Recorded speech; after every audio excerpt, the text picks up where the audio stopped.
Well, I'm joined now by the Policing Minister, Kit Malthouse. Good morning to you. What did you make of events on Saturday evening when you saw those scenes on your television screen?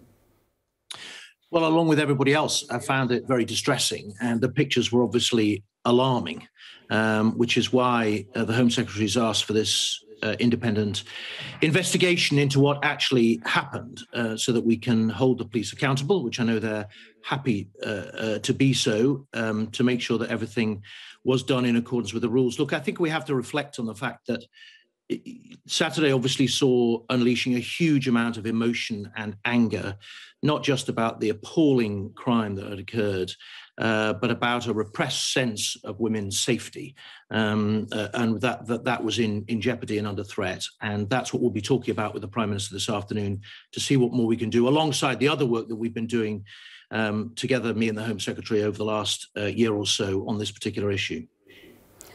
Cressida Dick has said that some people have been armchair critics and that police are under immense pressure.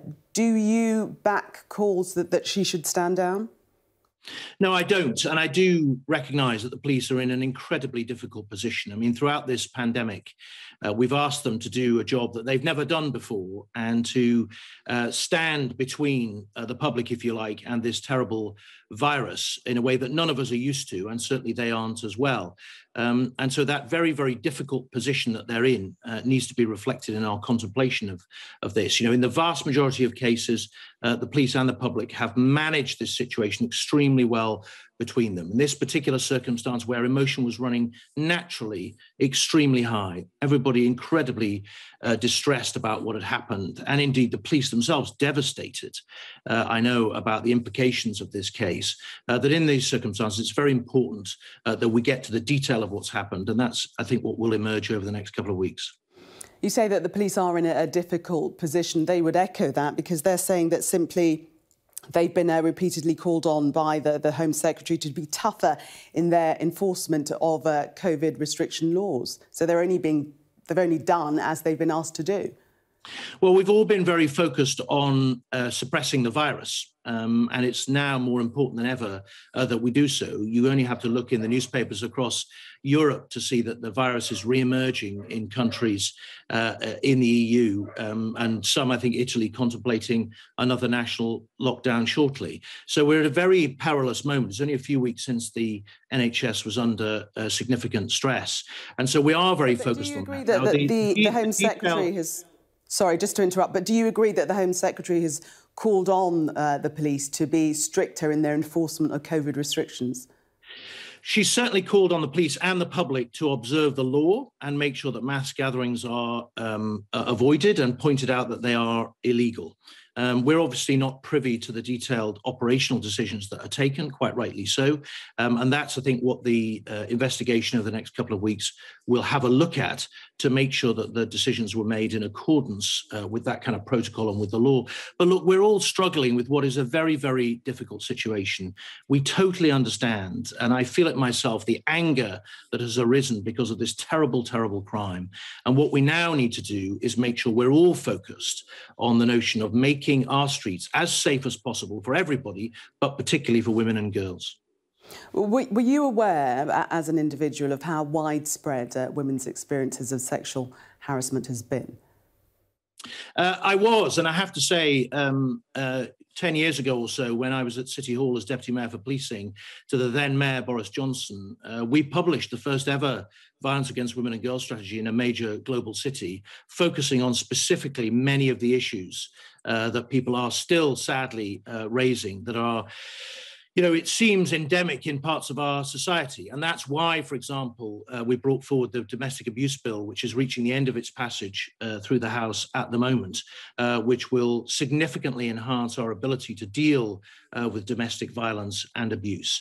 And why we're very focused, for example, on the problems we're seeing in rape convictions and have an end-to-end rape review, which is currently on the blocks, should be published shortly, hopefully, that will renew our efforts to try and achieve justice for those women who are victimized in that particular horrendous crime type. So there's been a huge amount going on for some time. I do understand people's frustration, though, that we're not making as fast progress as perhaps they would have liked, but they should be assured that there is enormous effort going into this, and that's what we'll be outlining with the Prime Minister this afternoon. Will sexual harassment be looked at as a specific crime? Well, this is obviously one of the issues that we're asking for views on at the moment. One of the responses to this terrible crime, to Sarah Everard's terrible killing, was for us to reopen our call for views about violence against women and girls. And we've had something like, just in the last couple of days, something like 64,000 people have come online at gov.uk to give us their views about where they think policy should go into the future. We'll be digesting that over the weeks to come and be bringing forward a new violence against women and girls strategy, a refreshed one, later in the year to really confront some of these issues.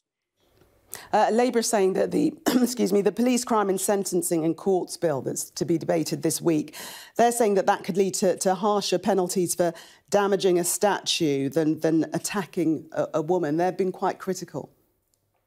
Yeah, I have to confess to being disappointed and a bit confused by the Labour approach, because obviously the bill contains huge protections for the public, not least with regard to serious sexual offenders, for example, who will spend a lot longer in jail. Look, on the monuments thing, criminal damage already carries a penalty of up to 10 years in prison, but it's limited to shorter sentences. The value of the item is less than £5,000. Now, that obviously ignores the emotional value or the symbolic value, particularly of war memorials and other memorials. And so we're just removing that anomaly. And it seems unusual to me that they would pick that particular issue to focus on when there's so much more in the bill, not least, for example, a serious violence duty, which is being put on local authorities and health services in an area to work with the police in identifying the drivers of violence in their location and then coming up with a strategy to deal with it,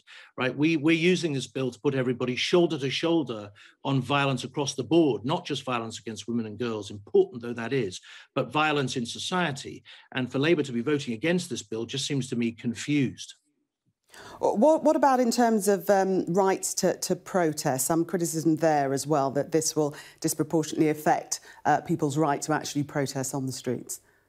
Well, again, I'm concerned that they're using this particular moment of natural anger in our country and upset to inflame what is actually quite mild changes to public order legislation.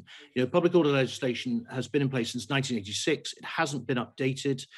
We're removing some anomalies and loopholes in the law. We're implementing a law commission recommendation around public nuisance and just aligning conditions on protests that apply at the moment to marches and processions onto static protests, so that the two are seen in the same breath, and also taking steps to protect the operation of our democracy so that people who try and prevent members of parliament accessing the House for the purposes of voting, or indeed prevent people attending at court, will be stopped from doing so. You know, we've seen protest over the last few years adapt its tactics, and we obviously have to adapt the legislation in what I think is a relatively mild way, recognizing that protest and freedom of speech is absolutely fundamental to our democracy, but it has to be balanced against the rights of others to go about their business, and indeed against the operation of our democracy, which is even more vital.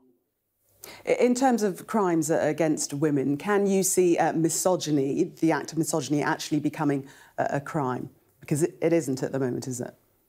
Well, as I say, street harassment and some of the, I mean, it's been really distressing to see some of the episodes that have been shared through social media and in the newspapers over the last few days. And as I say, having worked on this in the past, it didn't come as a surprise to me, I have to say, but it did come as a source of anger along with everybody else.